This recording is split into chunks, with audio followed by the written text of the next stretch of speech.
Good morning. Well, welcome. And thank you guys for joining us and certainly allocating some time to come in and work on your business. We've got Dustin also joining us from Buildxact very shortly. So he'll be in the session soon. And we're just waiting. We're seeing quite a few numbers come on. So here's Dustin. I'll hand it over to the Director of Product and Operations from Buildxact to have a quick chat. Yeah. Hey, Jason. Thanks so much for having me. It's a real privilege to be here today to chat with you. I know I'm looking forward to hearing from today's guests as well and diving a little bit into it. Fantastic. Cool. I'll just quickly just talk a little bit about myself and Buildxact, just to kind of help kind of frame a little bit of it. So, like Jason said, I'm Director of Product Operations. I've been with Buildxact now for coming up on 7 years, and a lot of what I do now, I was trying to talk about if I'm at a barbecue and I'm talking to a lot of people, they don't actually know what that title means, and I don't blame them. But a lot of what I do at the moment is basically working with our product team to figure out what do we build, why do we build it, and so much of that is looking at what's happening in the industry, chatting with builders, understanding what they're sort of experiencing, and then trying to help go, okay, how do we solve those problems essentially? How do we continue to build new things or iterate on it? And suffice to say, AI is obviously all the flavor at the moment, and something I could talk ad nauseum about, but I won't start. The other part of that too, I like people to know, and sort of my perspective as well, is in my tenure at Buildxact, I've actually also been customer success. So while I've been on the product side and what do we build, why do we build it, the majority of my time is actually just sitting with builders and trying to understand them and their business and helping them basically figure out how to use Buildxact to solve those problems. So I've got a lot of time in the trenches, sort of trying to understand that and build those solutions. And the other part of that as well is obviously Buildxact. For those of you that don't know, and I know we probably have a number of people joining us today that are Buildxact users, so welcome and thank you. But Buildxact is an estimating and job management platform. So we basically provide a one-stop shop for residential construction builders, everything from a product to help them solve everything from that first call from a client, someone to log that, all the way through to estimating and obviously into the job management as well too. So we've kind of got you end to end covered.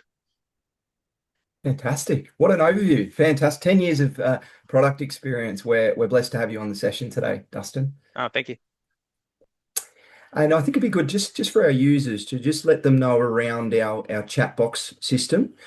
So there'll be times throughout the session that we'll request to, yeah, put some notes or just chip in with some feedback on the chat box.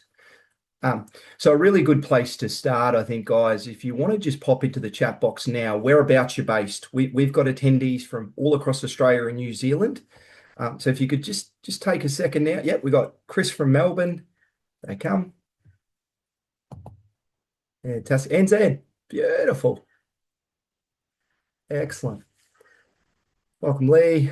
Welcome, Wendy. Great. Bundaberg, NZ. Oh, that's the fantastic mix. Great, guys. Well, looking forward to a really interactive session. And what I'd love to do now is get started on some content. We've got a fair bit to cover. Okay, and we're together now for an hour, so there's going to be a lot to work through. My recommendation is that if you hear something, okay, that you feel is relevant to your business, write it down. Okay, put it in the notes to implement, because these are the things that will make a difference. Information is useless unless you act. So with the content that we cover today, our intention is that you get some value and it's usable and practical to your business. So we're in an interesting time. We're in an interesting time where the market has certainly evolved in a lot of ways. And the great thing about premium projects is that they respect expertise and they respect your time in the industry. And so if we can communicate that effectively and we can showcase through our marketing and our connection, there's a way to become the obvious choice for premium projects. So ahead for today, the points that we're going to touch on. First, we're going to look at the market, specifically how it's evolved in the last 5 years. So really getting in the mindset of what consumers are thinking before they select a builder. What processes are they going through now? How to attract more quality inquiries. So getting the right leads versus the tire kickers. We've got a process that we utilize and support our clients with, and that's around the 7 steps to become the obvious choice. So we'll provide that throughout the session. And then we've got a very exciting guest to join us. James Roney, he's the Director of Temple Construction, and he's been a client of ProTrade for the last couple of years. He comes in with a lot of wisdom, a lot of passion and energy, and he's really embraced the tech and digital world as well. So really excited to have him on the session to share his wisdom and for us all to be able to allocate some questions. So let's get started, guys. A little bit more just on ProTrade. I know I've seen some really familiar names on the registration list. I know you've attended a couple of sessions where ProTrade's been involved. For those of you who it may be the first time or the first exposure to ProTrade, just a quick snapshot on who we are. We've been going now for 11 years. Okay, we're set up to specifically work with director owner operators, and we help with an industry leader pathway to go from owner operator to business leader to eventually industry leader. We understand that every operator and business is certainly different, okay? And our aim at ProTrade is to meet you exactly where you're at and where you're looking to go. Generally support clients with one of three areas, and often it's a combination. Firstly, it's about being able to have some consistency around profitability and cash flow, really streamlining your business. So you've got choice on what work you say yes and no to. That's the first piece. Second, it's scale. And when I say scale, it's selection around the quality of work you're choosing.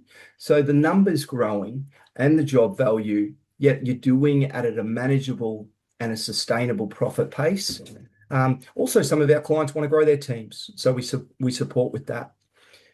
On the sunrise end, okay, and that's for businesses that maybe a little bit more mature. They might want to look to step out of the day-to-day operations or create a saleable asset.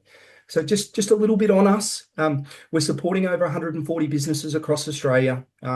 We have a big mantra around implementation versus information. As you know, there's access to a lot of information in the world. It's really what you do with it that makes the biggest difference. So we're big on supporting with accountability and making sure you get the result from the work and information you get access to. So guys, let's get into the content. And the first place I want to start is the evolution of the market and how it's changed. So if we date back 5 to 6 years ago, typically what would happen when a consumer would look for a builder, a premium builder, they may go online, all right, look at your website. But interestingly, they would have a conversation at a barbecue or to friends and family, and they'd get a referral. They'd compare one, maybe two quotes, a handshake, and the work would start. We fast forward to the tech era and where things are at now, and it's alarming to see how much research and involvement potential clients have online, looking at your brand, assessing decisions before they lodge an inquiry or make a phone call. So these are the stats. 96% of people are visiting your website before making an inquiry. They're reading your Google reviews, 87%. They're also looking at other portfolios and projects from other builders. What's interesting here, before making contact, 2 to 5, they're comparing 2 to 5 other builders. And what they're trying to visualize is this builder going to be the right match for the work or the project I've got in mind? Social media presence and making sure that this is a match also. So the question, what opinion are they forming about your business before they reach out? And another thing to take on through this copy is, the quality of work you do on site, is that matching your online presence? So the quality of work you're doing on site and handing over, is that currently matching your online presence, or is there a bit of work to do? I'd love to find out from the guys on the session today, for everyone attending. There's typically some challenges, right, with winning work and winning premium work. And if you could just work through these items here, they may resonate with you. You might have another one to add, but if you'd just like to put in the chat box for us, okay, when it comes to winning more quality projects, where are your biggest challenges? Is it in generating enough quality inquiries? Are you seeing that you're having to compete with lower price quotes? Converting inquiries into signed projects, so you're getting them there, you're just not actually winning the business. If you're just able to throw your feedback in the chat box, and Dustin can work through a little bit of that, just to get a gauge of what everyone's experiencing. Is it qualification? You're getting a lot of wasted inquiries that just aren't a match for your business. Following up consistently, Or is it demonstrating value beyond the quote? Being able to explain why your quote is worth more value-wise. So guys, love you to just share. And yeah, Dustin, if we just have a conversation around this. Yeah, absolutely. I think one of the other things that's been super fascinating as well is around not only our builders facing new technologies, but also their consumer demands are changing a lot as well. I just heard a story the other day from a builder I thought I want to share real quick, where his Mm, client that he had sent a quote to had actually gone into AI and actually got AI to generate yeah. a quote for them. And part of what that client was doing was then actually going, okay, well, why is my quote this and everybody else's quote is that? And he was actually ringing around to the builders who got a quote. And the feedback to this builder was basically like everybody else, they couldn't actually tell me why the quote was so much more or so much less. But the builder I was chatting with, he built a really detailed estimate and he said it was great. He goes, I did a screen share with the client. I pulled open the quote and actually went through line by line.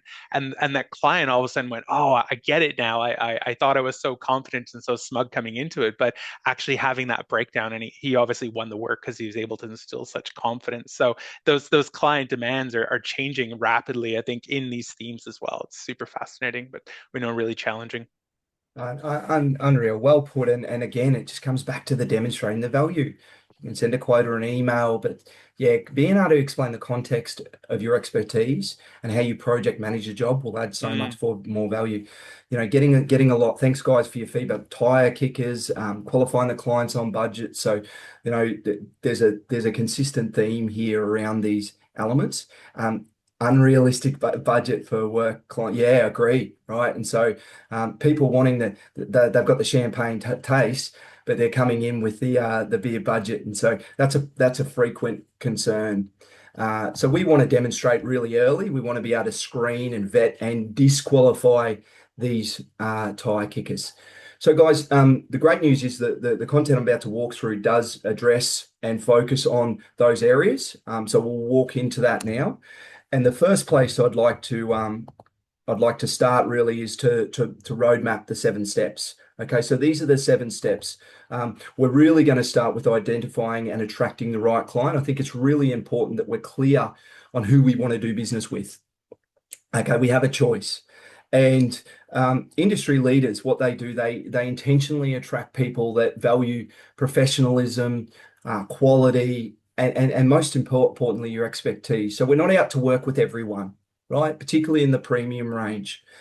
So it's being able to uncover and unpack who is your ideal client, right? We follow a process at ProTrade called the 6 Ps, and it's quite a simple project that you can do. But you go through your last 5 projects you've handed over, and you do a review on each of those jobs, and then you unpack the 6 Ps.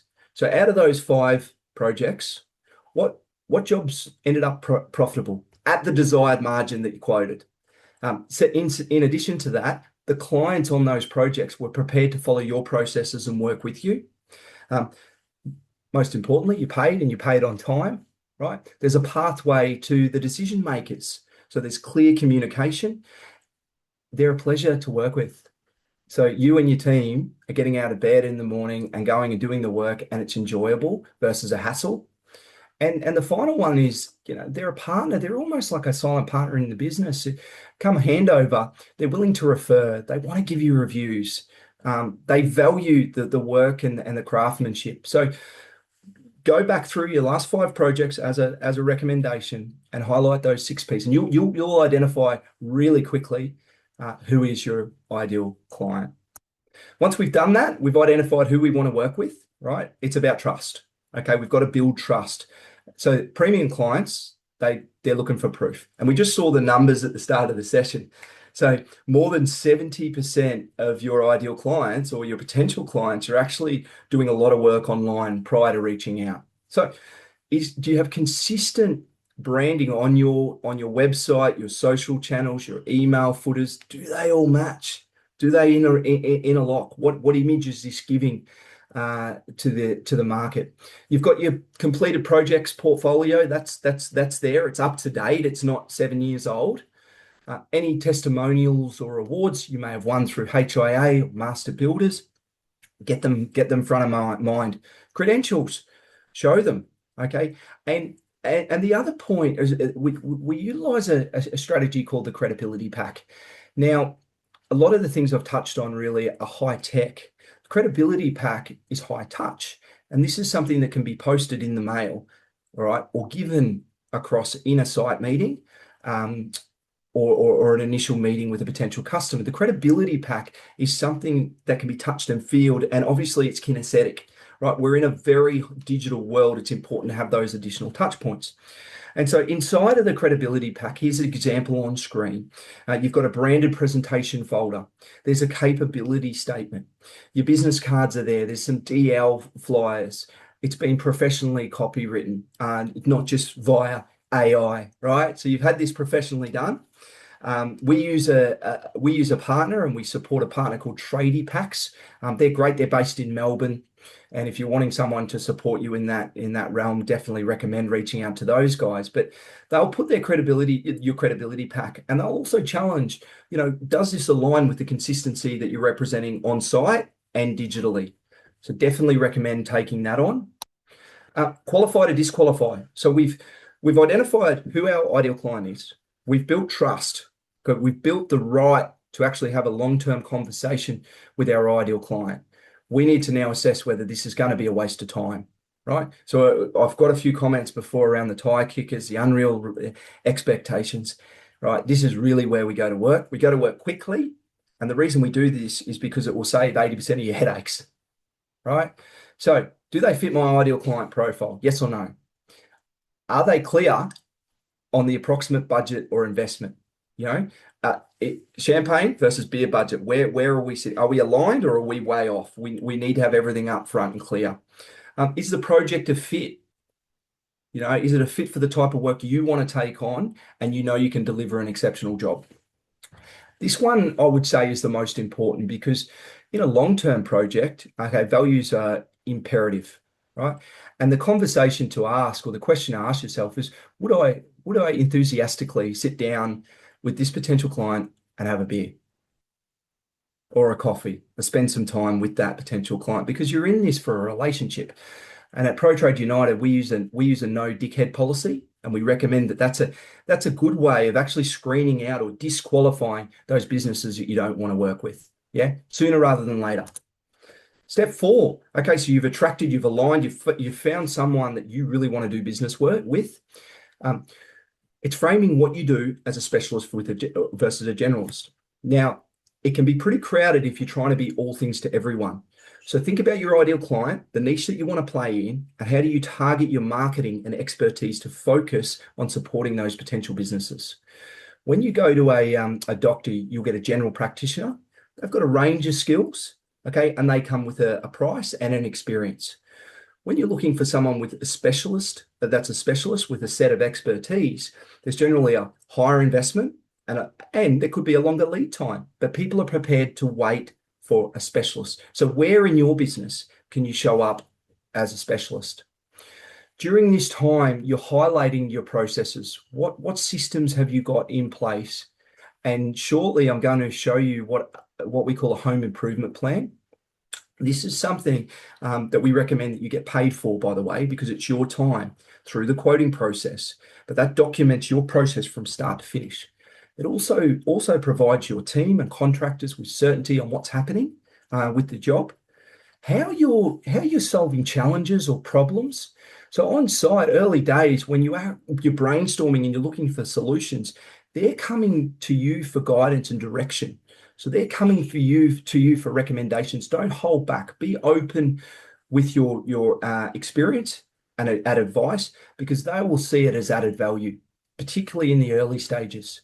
How you manage projects. A lot of people on the session today are utilizing an amazing platform, Buildxact, and being able to showcase this or share that with your clients makes a difference. They want to make sure that their jobs are tracked effectively and on budget. So if you can showcase and explain that you're using Buildxact to manage projects, it'll minimize uncertainty along the way. Communication rhythms. Right up front. For example, someone's about to sign off on a $1.5 million contract with you. Everything feels good, right? You've ticked a lot of the boxes. The conversation's going well. One of the things that or could potentially become up as a seed of doubt is, once I sign this contract, what's going to happen next? And if they're investing a large sum of money, what's really important is you explain the very next steps and you share a communication process. A lot of the businesses that we support, they allocate fortnightly site updates with their clients. What this does, it prevents reactive conversation. Often some of the amazing work you're doing on site isn't seen, right? It's not seen by consumers. So in those fortnightly meetings, it's an opportunity to connect with the client and say, this is what we've been working on. If there's any challenges, you can address them there. If you're waiting on any tapware or decisions from the customer, you can also raise it. It puts structure and you can do it to suit your time with clients. So communication rhythms, absolutely essential. The home improvement plan. So we've gotten to the point where they're ready to choose you as their premium builder. It's exciting. And before just sending over or emailing a quote, what we recommend is to create a home improvement plan. Takes a bit of work, not easy, but the buy-in and the experience from your potential clients is next level. Often what will happen if they're doing the numbers, they've got 2 to 3 quotes, or if sometimes more, they'll look at the top of the quote, they'll go directly to price. So with premium clients, they're wanting to know all the things, all the value attributes that make it a worthwhile investment to them. So home improvement plan, okay, so you're laying this out, you're doing it. We recommend, if you can, get there face-to-face, have a tea, have a cup of coffee, sit down, walk through what's involved. The benefit of doing this, if there are any concerns or they want to add on any additional work, it's a great opportunity inside of that meeting, right? You've got your project vision, so you're documenting exactly that you've listened to everything that they're looking for, right? You've allocated priorities. You're putting forward your recommendations and you're explaining, you're breaking up where their money's going and you're explaining the investment. Okay. From there, once that's done, there's a selection planner that's in place. You've got timelines ready to go. They've got a calendar to know when they need to come back to you, and you're taking the time to think ahead. So if you're already, as their premium builder, thinking about maintenance and care, that leads the journey and it shows an element of confidence. This is something you should be paid for. Architects get paid for their time. Engineers get paid for. I would love to think and ensure that you guys are getting paid for these home improvement plans.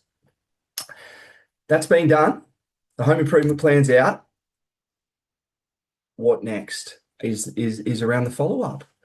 Okay, and interestingly, this is the most underrated exercise in winning new work.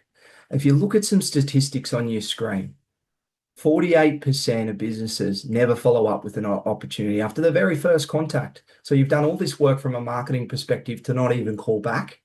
80% of quotes may require up to 3 follow-ups, right? Of which, 8% of those follow-ups are made and they close 83% of the business. So the traditional mindset would be, okay, if I follow up on pestering them, they'll let me know when they're ready. Let me tell you, a premium client, they're expecting you to follow up. If you've presented them a home improvement plan or a proposal, they're expecting a proposal. The most important thing is do it when you said you were going to do it, okay? Because that again, it's another certainty tick. So follow up, and if they still need a bit of additional time, it's okay to ask, is there anything I can support you with to help your decision? Yeah. So not needing to be pushy here. Once we've got the work, things are flowing well, it's the experience. Your clients can become advocates for you, okay? And this is the most affordable part of marketing and winning more great quality clients. Good people attract good people. What are you leaving them with at handover? Okay, do you have a branded gift? Do you have something that has them go, wow, I've got an amazing job, all right? But not only that, they've taken the time to deliver a gift, to think of us. You're getting feedback, what worked really well, but also where you can improve. Breakfast is a feedback is a breakfast of champions, right? So to improve and keep getting better as a premium builder, these are the things that you want to unpack. You've got up-to-date project images while you're there to showcase. And I know when you're bouncing from project to project, sometimes the last thing you have time to do or feel you have time to do is swing around and get some photos. Maybe some of your apprentices would love to do that, or your team would love to do that for you. Get the Google reviews. Digital presence is important. And again, your clients, if they can become advocates, because what will happen is they'll have a barbecue, they'll invite friends, they'll show them the space, they'll show them the extension or renovation or the new build, and it will become a talking point. You've got a credibility pack there. There's some DL flyers. If they need some more information or a business card, they've now got your details. Yeah. So guys, fair bit to cover in a short bit of time. What I'd love to do now is just check in, do a bit of a pulse check, and if you could please pop in the chat box, what you've actually found valuable from what I've shared to date. What are a couple of the take homes that you can implement immediately? Just want to chat that in your chat box there.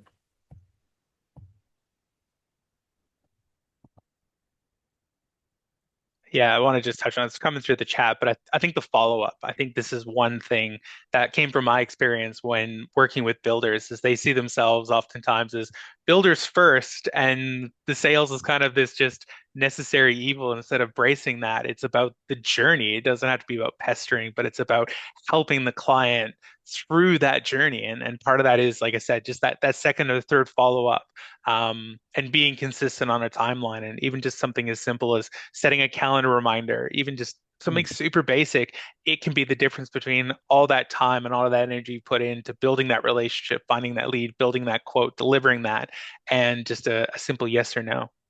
It's just such a simple, but I think just underrated thing in follow up. Yeah, thanks for reinforcing that, Dustin. The other thing to say, they are considering a couple of options, and you said you were going to give them a call at 12 o'clock on Wednesday. For whatever reason, you forget, and you call back on Friday. And so at the start of the conversation, I apologize. I'm sorry. I've been really busy. So what message does that demonstrate to the potential customer? Right? It's like, well, if they're too busy to get back to me on the project quote, what's going to happen when I sign the contract? Yeah, so just guys, just some things to keep considering as you implement some of this content. It works. We've got a number of our clients that are utilizing this on the ground. You'll hear from James shortly, but look, yeah, just keep it simple. There will be a recording of the session so you can review it.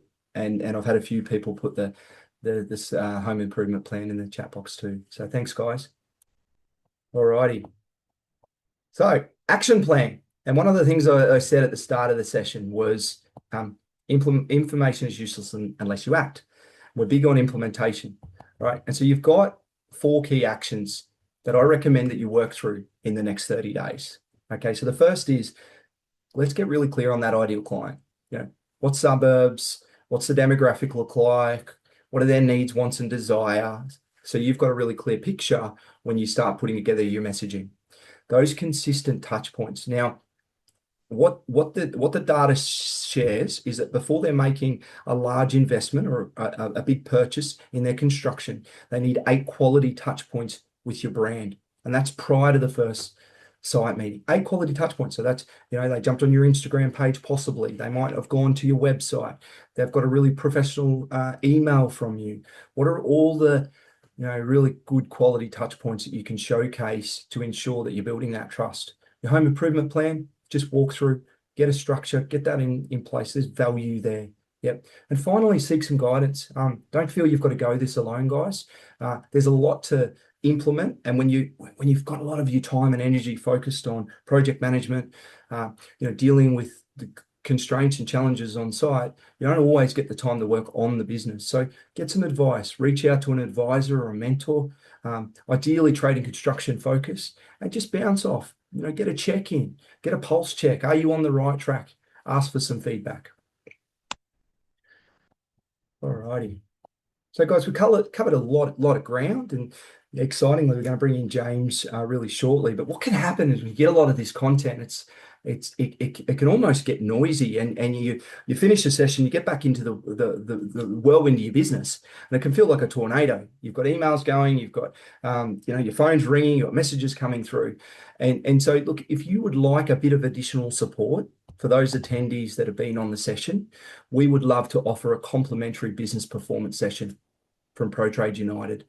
And that's to take a deeper dive, look at what you've got in place, but also make some practical recommendations to move the needle forward, okay, in your business. So there'll be a poll that'll come on the screen shortly. And if you'd like that complimentary session, just allocate yes for us now. And one of our specialists will be in touch to have a conversation. As I said, it's personal to your business. And so through that session, we want to understand who is that ideal client? What strategies have you tried before? And how can we support you in winning more consistent work? So I'll just give a few more seconds for you to complete the poll now. There. Worst case scenario, we point you in the right direction, access to the home improvement plan. But yeah, we'd love to have a conversation with you guys. Yeah, fantastic. All righty.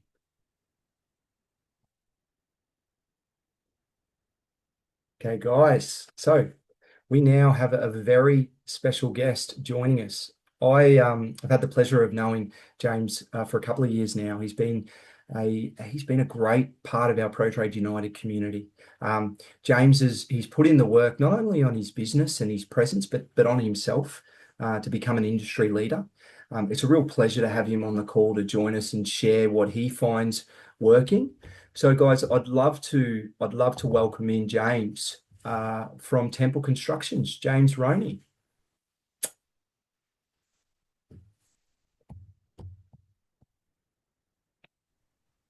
Here he comes. Hey, Jace. How you doing, buddy? How's it going? Welcome, James. Yeah, Good to see you. Good to see you again. So I think the timing of having you involved and this session is really exciting, and I'd love for you to share for the audience, where you're based, a little bit about your business, and then we'll crack into some questions. Awesome, man. So I'm in the southeast of Melbourne. I live in not far from the beach. I've kind of lived and worked around here kind of my whole career. I've been trained by builders in this area, and I still have remained in the southeast. So before I started Temple, I worked for a company doing architectural homes, and specifically in the renovation extension space. And in my journey, I've taken that through to my own business, and I specifically just stay within that renovation and extension space for the premium clients. Fantastic. Yeah, great. And if we kick into some questions, what have you seen as to be the biggest change in how quality clients choose a builder, particularly over the last 5 years? What's been the biggest shift? There's a huge shift in that, and specifically, you touched on it briefly before, but clients used to just talk around the circle, and you go friend group to friend group and social group setting to social setting, and you would be maybe compared to one other builder or not at all. People would just kind of drop your name in the social group and you'd keep moving through it. So you'd see a lot of people would just use the same builder that was in their kids' schools and things like that, and they would never stop referring that way. But now people are looking for the person behind the brand. A lot of people are spending a lot of time understanding the person behind the business. The business is one thing, but they want to know what the person they're working with is going to be like. Yeah. And what are some of the things that you've done to really showcase, the person or your personal branding? What are some of the things you've done?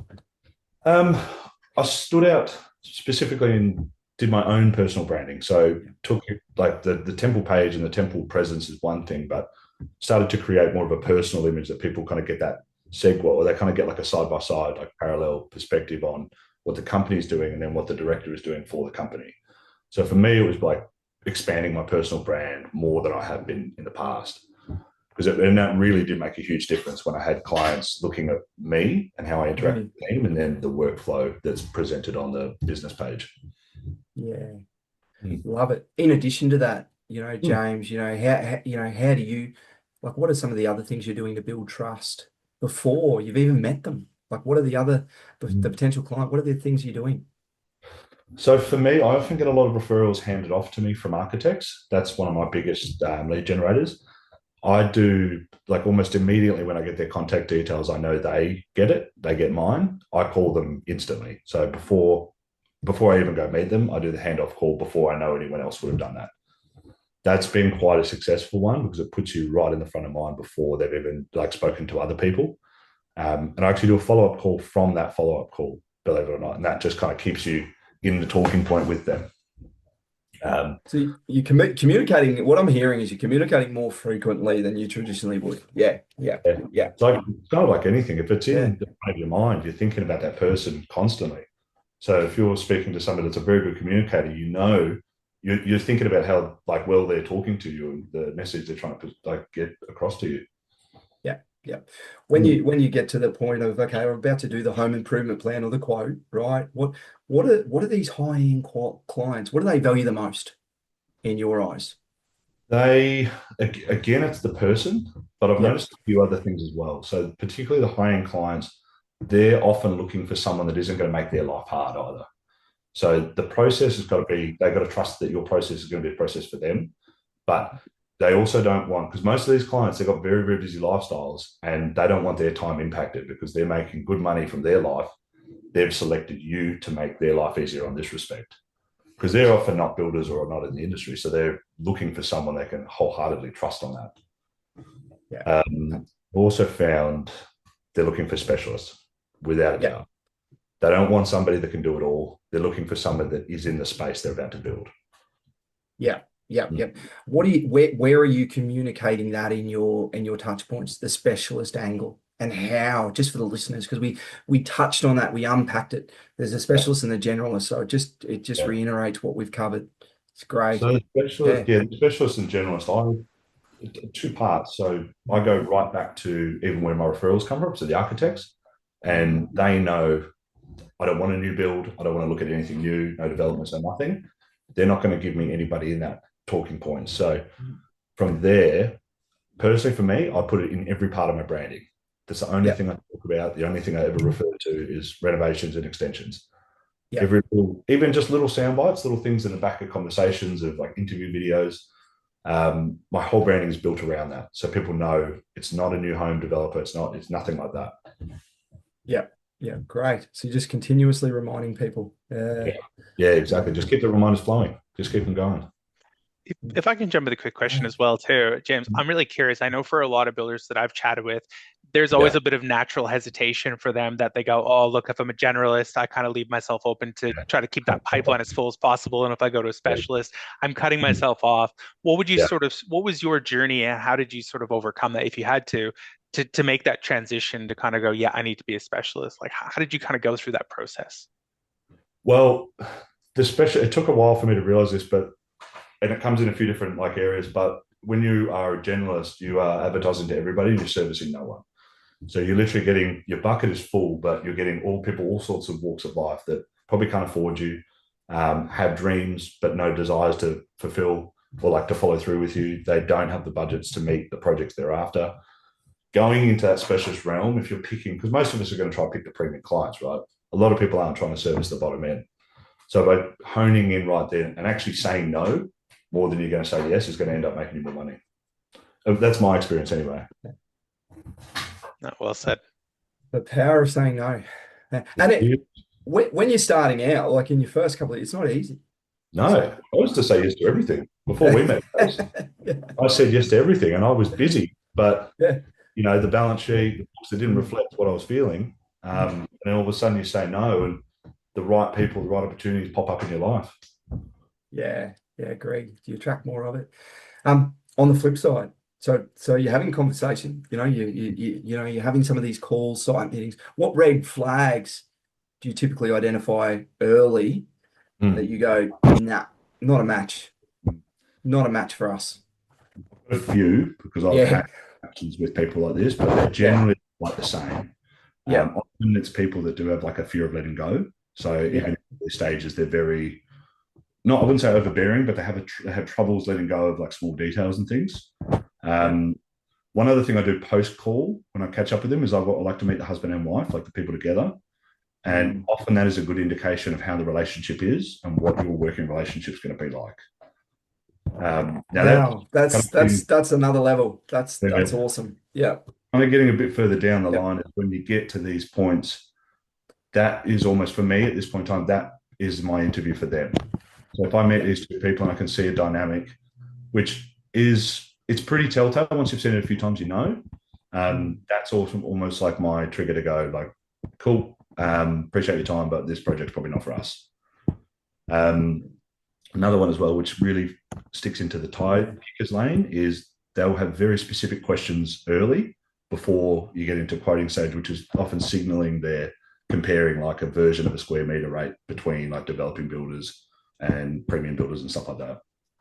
Yeah.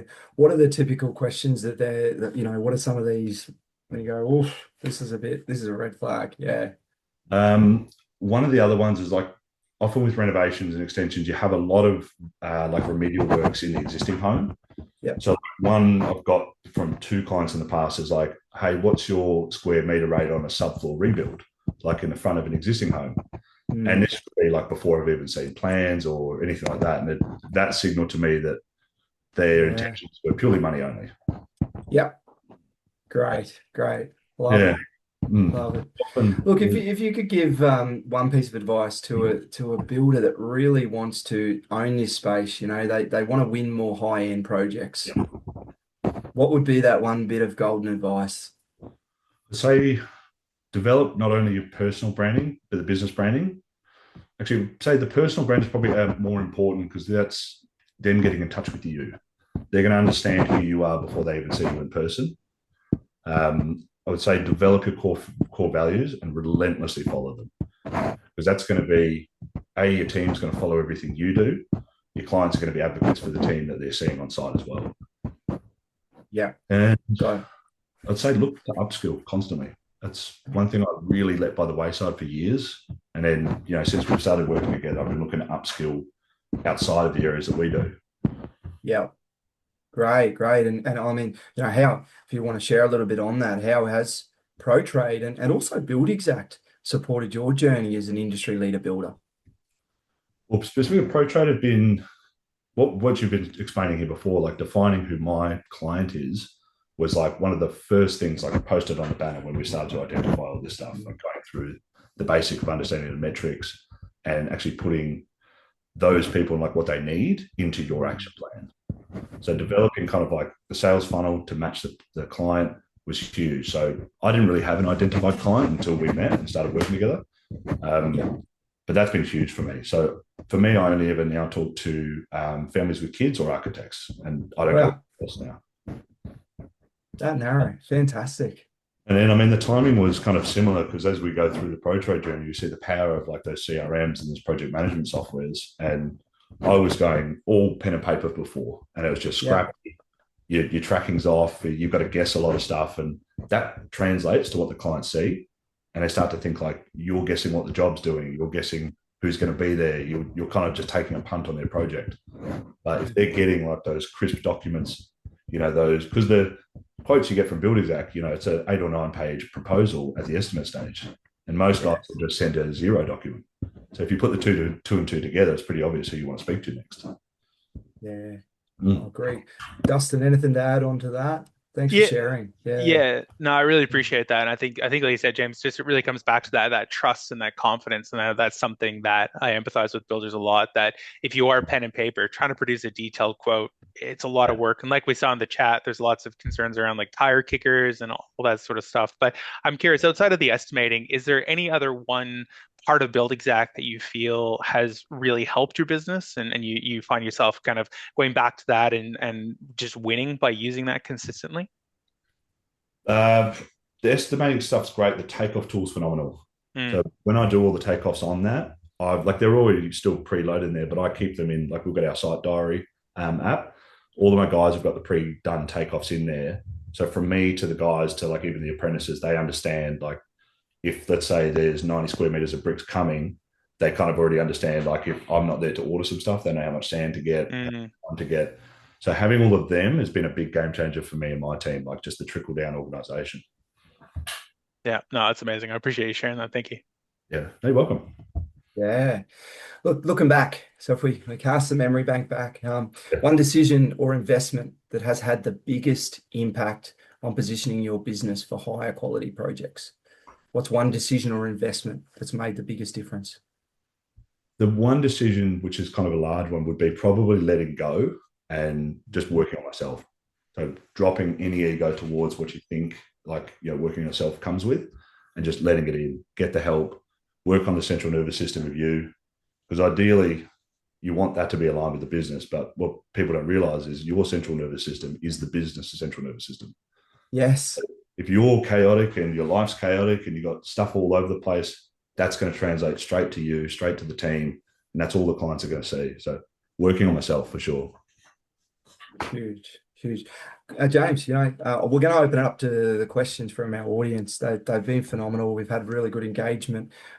Is there anything else you'd love to share, James? I'd say probably like seek the help. Like if you do need it, seek it. Because like at the end of the day, we're all tradesmen. We didn't go to business school during trade school. We didn't get taught how to run, keep a balance sheet tight. We didn't get taught to read P&Ls.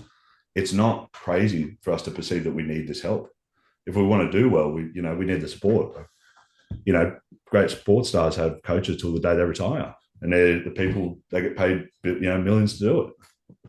So it's not impossible for us to do the same. Yeah, wise words. How can you continue to always keep getting better?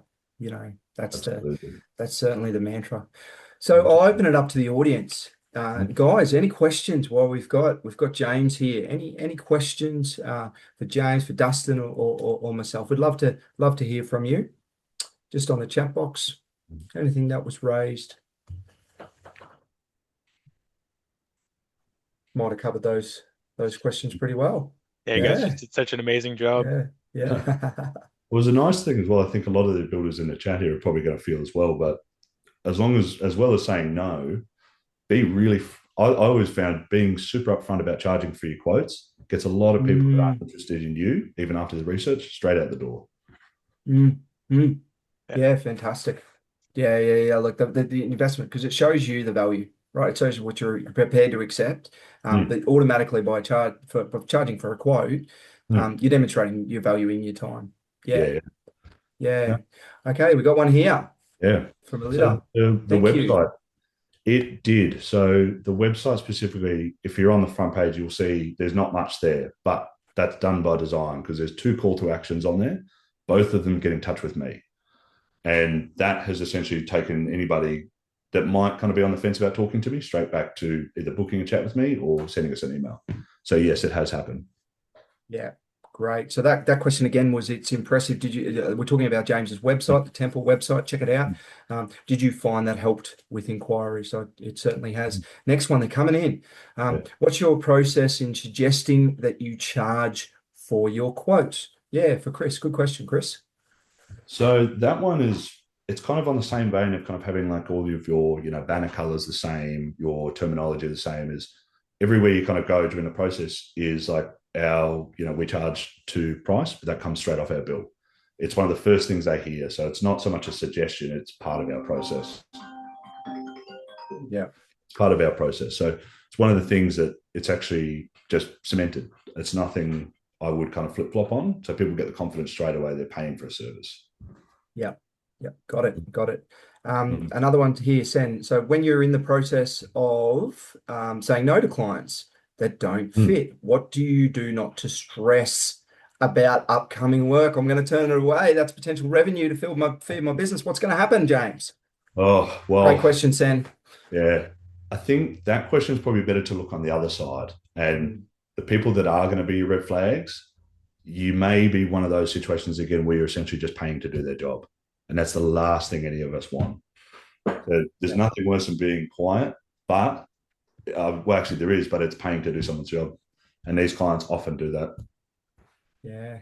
And even if I can jump in on this is, I think, one of the real challenges with a lot of businesses that they view the upfront, I need the revenue, I need those jobs coming through, but they don't really have the mechanisms in place to actually cost track the job and realize that a lot of the times they're actually not making revenue, or like I said, they're actually paying for it. So it creates this false sense of economy in their mind that if they say no to those jobs, and I think a lot of builders have that gut instinct, but it's just leaning on the discomfort of actually saying no versus I'll take it on because I need the revenue, but they're oftentimes not. So I'm a big advocate for just the cost tracking, because it all of a sudden puts a real dollar value as to I'm saying no to I'm saying no to 100 grand, but I'm probably saving myself 5 or 10 grand of costs on the other side. Yeah. That job could cost you 120, and that's 20% backwards, which is crazy. Yeah. We've got time for a couple more. So, Mark, so how well do you track and adjust labor constants he's got here? But I think that might be constraints. Yeah. Would say so. So that one, I mean, what I do, my personal process for this is I take the quote, I download it from Buildxact. So I take the spreadsheet, and I kind of have this financial meeting with myself every Friday, and we track everything that's coming through the company that week. So I've got a few changes now, and actually know day to day. Like I can click onto my dashboard and I can see exactly what's been spent. But you've got to be relentless with that too. So take that. The quote is your budget. That will never change, but you've got to treat it like that. And you've got to protect that margin you built into it relentlessly. So if you're checking, every second day or even by the week, you're going to know how close you're creeping to the budget of the frame, for example, and just you make the tweaks you need to, or, as a director, you might need to jump in for 2 days just to get it there. But ideally, that's your budget, and you stick to that like the Bible. Yeah. Minimize distractions. 90 minutes, get it done. Do the review. Yeah, on the budget. Yeah. I've got a weekly calendar on Friday. It's have to work on Friday. It's a non-negotiable for you. Mm. Yeah. So are you, this is from Dave, are you charging for every quote or just selective quotes? I mean, the little ones I won't, but generally my rule of thumb is the job value, I'll do 0.5% of that is what I charge out. So $500,000, $2.5 grand. If we start to get to that, $100,000 kind of facelift, they're often referred clients from previous ones who are renovating their kid's house or something like that. You've got them in your ecosystem anyway. I don't really bother with that. But if we've got new prospective clients, all of them get charged for it. Beauty. And look, to follow on from this, how do you position that you're going to charge for quotes? So how do you position charging for quotes from the opening discussion? This was from Grant Dent. So, well, position for charging them is in that process. When I call them, I'm not saying that on the phone. When I go meet them and I actually get a touch feel experience for them, that's when I explain the process to them and say, look, from here on, there's an invoice that's issued. If you'd like to proceed with us in the quoting stage, that is removed straight from the quote. So they understand where that cost is going. It's essentially in advance. So if they've got any serious intentions of building with you, they're going to pay that straight away. It's communication, just being totally upfront with it. And that often gets people kind of on your side before you've even done a quote. Yeah. And Elliott, this one follows on from Elliott. Okay, so when you started out pushing into the specialist space, you've gone from generalist to specialist. Yeah. Where did you put your effort as far as demonstrating your value beyond the quote? Where did you focus? Probably the digital presence. So every single little bit, everything online for me has the same, even down to the color codes on the banners and stuff like that. Every little thing is the exact same. So every interaction they have with me, whether it's my emails getting shot across, the forms on the website, everything is the same theme. The personal brand is the same. The topics are the same. You're talking about the same things. That's probably been it. I'd say the digital presence has been massive because that's what people see before they actually meet you. Yeah, look at the stats. I mean, you're up over 70% of looking at everything. Yeah, so it's imperative. Invest the time. Quoting a large sum of money, it's really important that you crisp up that perception from the start. Yeah, it's like getting a clean shave and a haircut before you meet them. It's the same thing. It's having that image that they get straight away. It's that first impression. Yeah. This is a good question. I like the next one, right? From Ella. So for lasting value of your business, would you recommend personal branding over business branding? So what this talks to is, right, you've got your personal branding, but does that mean that if you do build an asset and you one day want to sell the business, they only want to talk to you? Yeah. So there's competing things there. So it's a really great question, Ella. What are your thoughts around that? Going further down the line there, if your personal brand is super aligned, they are often going to interlock. So your personal brand is the reason the company has the core values that they have.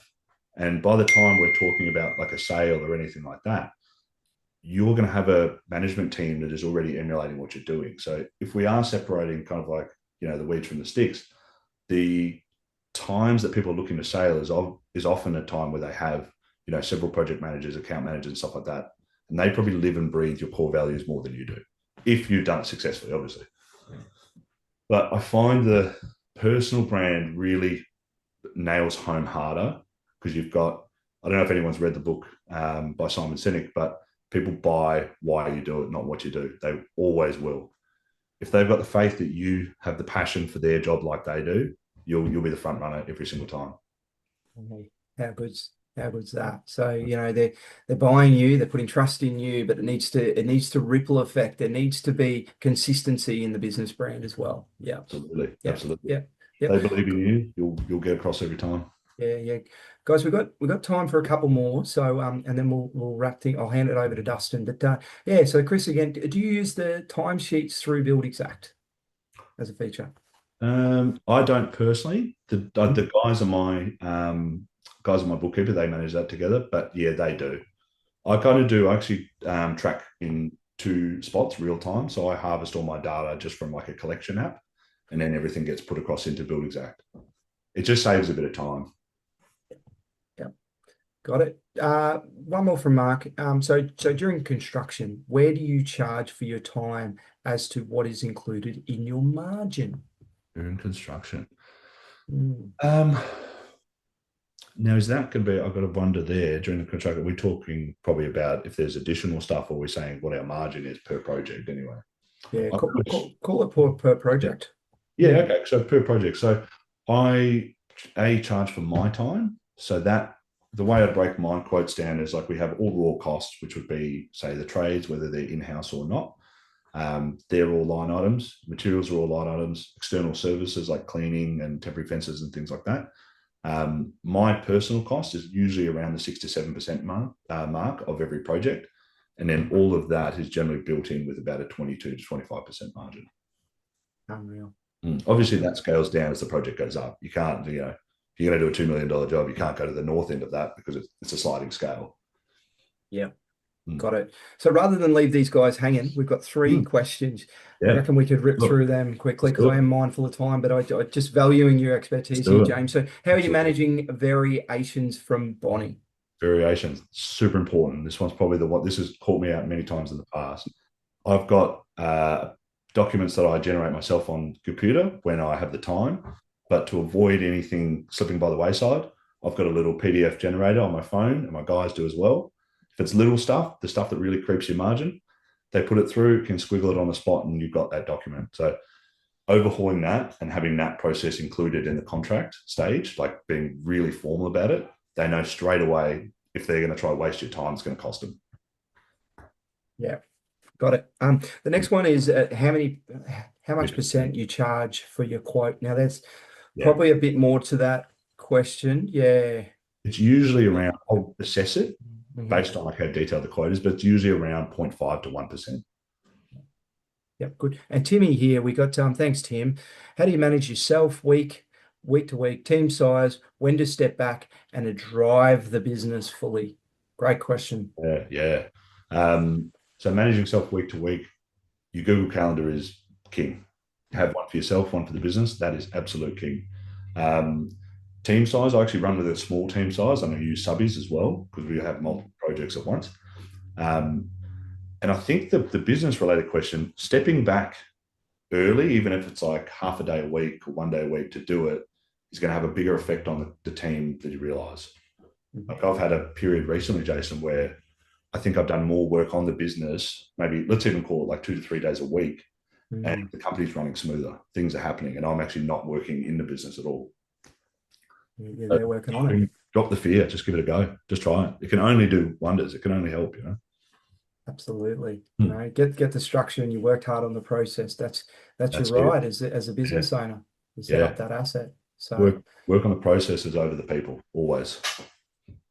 Absolutely. James, it's been phenomenal to have your wisdom and just the abundance that you've shared in a short period of time with the audience. I really appreciate it. Thank you so much. Man. My pleasure. Anytime. Awesome. It's good to chat with you as well. Yeah, it's good to jump on and pull it apart, and obviously to have the expertise from our product director has just been invaluable. So Dustin, before we conclude, is there a couple of opportunities? I know we've got a range of Buildxact customers that are here All right. And also some people that are looking at Buildxact for maybe the first time. So there's a couple of opportunities that you'd like to talk to. Yeah, absolutely. I think we got a couple polls coming up, but definitely Buildxact is, and as James talked a bit about, it's hopefully that system underneath to support a lot of these things we've been talking about, all the way from how you're capturing your leads to how you're building your quote through to the cost tracking side of it. And we know it's really challenging for builders without sort of a dedicated system. So we're absolutely there. If you don't have Buildxact but you want to learn more, there will be a poll shortly. We'd love to get your details. And on the flip side, if you're joining and you have an existing Buildxact account, I can almost guarantee 100% of you are probably thinking, you know what, actually, what about timesheets? What about variations? What about the cost tracking? What did James mention about the dashboard? So certainly there will be another poll and leave your details, and I'll pass it on to our customer success team. All they do all day, every day is just chat with builders. So they want to learn about you, your business, what you're curious about, and sort of take you through that. And much like what James does at ProTrade, it's personalized. We want to meet where you're at and help you be successful as well too. So definitely, if there's more of the platform or anything else, just definitely reach out, and we'll be in touch, and see what we can do to help. Right, Dustin. Well, thanks so much for sharing. And so we've just got our last one on here around the training and around optimizing Buildxact. So look, if you're an existing customer and you want some additional support and training, yeah, just kindly select yes. We'll leave that up for a little bit. And Dustin, any new features or anything else you want to share about what's coming up in the space of Buildxact? Yeah, absolutely. I Yeah. think yeah, it's such a great question. I'm so excited. There's kind of two major areas that we're working on at the moment, and some of them has already come up in this chat, but continuing to just optimize and focus on a lot of key things. So that's including like a lot of awesome, amazing optimizations to timesheets. There's going to be a lot of really exciting things coming with the mobile app. So variations actually on the mobile app and digital signatures. So James, I'm going to reach out to you. We'll see if we can get you set up there as well too. And obviously AI as well. I know this is a really big theme about for some people that are maybe at that point where they're not sure about the quote, but they want to deal with those tire kickers. Some of the AI features are we've seen some amazing wins as well too, and it's an area that is working for a lot of builders, and we've got a lot of areas that we're continuing to work on as well too. So those are the big things, but at the end of the day, like I said, for us, it's just about making sure that all the things we've talked about here today, making it as easy as possible to sort of do in Buildxact, and obviously with ProTrade sort of expert guidance and that extra coaching. Yeah, guys, thanks so much. Thanks, Dustin. Really appreciate your overview, your contribution today. Likewise, James, it's been phenomenal. I really want to acknowledge. We'll wrap things up there, guys. There will be a recording available in the next 24 hours to recap and go over any of the information.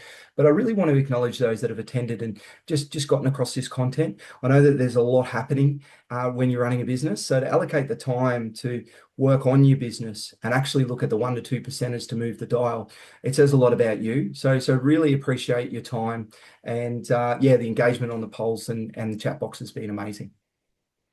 Thanks so much. Thanks, guys. Enjoy the rest of your day, guys. Bye for now. See you guys. See you, James. See you.